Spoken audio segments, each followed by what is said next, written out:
IPAC, c'est d'abord destiné aux professionnels qui veulent se reconnecter avec leur passion. Et nous, on leur offre une solution IPAC, qui est une solution digitale qui permet de simplifier la maîtrise de la traçabilité et de la qualité. Ça fait plus de 10 ans qu'on a une croissance à 2 chiffres. Et bien l'ambition pour la période 2023-2026, c'est environ 30% de croissance par an sur les 3 prochaines années. On va d'abord sortir une nouvelle application, une application qui nous permettra de travailler sur tout type de matériel, les tablettes, les écrans, les mobiles, sur tout type de système d'exploitation. Et tout ça, c'est pour évidemment faciliter la vie du restaurateur. Ça, c'est un premier axe. On va travailler sur l'innovation, parce qu'aujourd'hui, on pense que l'innovation peut permettre de contourner les contraintes aujourd'hui que nos clients ont, contraintes qui sont liées au manque de personnel, qui sont liées à la volatilité des prix de matières premières, de l'énergie. Et donc, on doit pouvoir les aider à faire mieux, plus vite, avec moins de ressources. Et puis le troisième axe que l'on cherche à développer, c'est vraiment de densifier notre relation client avec une proximité. On aura d'ici la fin de l'année 65 personnes sur le terrain qui seront là pour préconiser, qui seront là pour former, qui seront là pour paramétrer les applications de nos clients, donc de façon à avoir une véritable expérience client et encore une fois, laisser nos clients faire le métier qu'ils aiment faire, c'est-à-dire cuisiner. De tout temps, nous on a joué la carte du service tout inclus.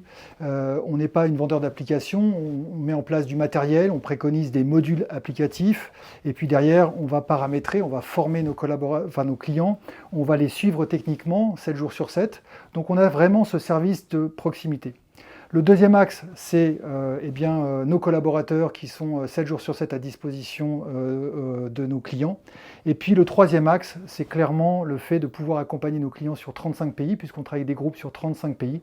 Et lorsqu'on signe avec un grand groupe, il faut pouvoir le déployer aussi bien en France qu'en Chine ou au Mexique. Et c'est ce qu'on s'emploie à faire. Projet 2024, on est arrivé à la fin de la première phase de l'entreprise, ce qu'on appelle les startups.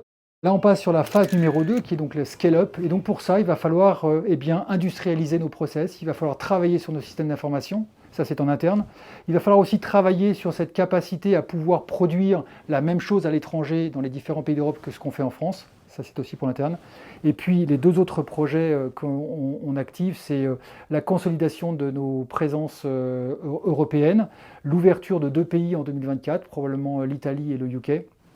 Et enfin, le déploiement d'une fonction nouvelle chez nous qui s'appelle le Customer Success Management, qui sont des populations, des collaborateurs qui sont là pour être le point d'entrée unique pour tous nos clients, de façon à traiter au mieux leurs demandes, le plus rapidement possible, et donc de les laisser faire ce qu'ils aiment faire.